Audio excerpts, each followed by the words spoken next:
சேலத்தில் அடிதடி தகராறு தொடர்பான வழக்கில் சொந்த ஜாமீனில் விடுவிக்க கூலி தொழிலாளியிடம் 4000 ரூபாய் லஞ்சம் பெற்ற போலீஸ் சப் இன்ஸ்பெக்டரை லஞ்ச ஒழிப்பு போலீசார் கைது செய்தனர்.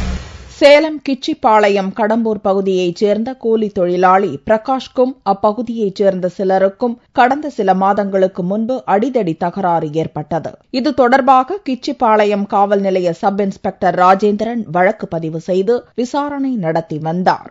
இந்நிலையில் பிரகாஷை சொந்த ஜாமீனில் விடுவிக்க ராஜேந்திரன் 4000 ரூபாய் லஞ்சம் கேட்டுள்ளார். இதுகுறித்து லஞ்ச ஒழிப்பு போலீசாரிடம் பிரகாஷ் புகார் அளித்தார். அதிகாரிகள் அளித்த ஆலோசனைப்படி சப் இன்ஸ்பெக்டர் ராஜேந்திரனிடம் பிரகாஷ் பணத்தை கொடுத்த போது மறைந்திருந்த லஞ்ச ஒழிப்பு போலீசார் அவரை கைது செய்தனர். நடந்துட்டு இருந்துச்சு சார்.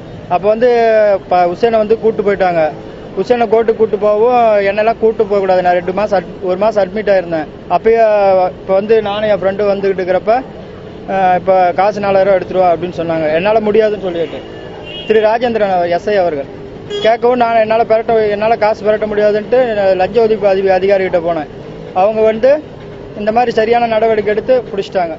வீரப்பன் தேடுதல் வேட்டை பணியில் இடம்பெற்று அதன் மூலம் சப் இன்ஸ்பெக்டராக பதவி உயர்வு பெற்றவர் ராஜேந்திரன் என்பது குறிப்பிடத்தக்கது.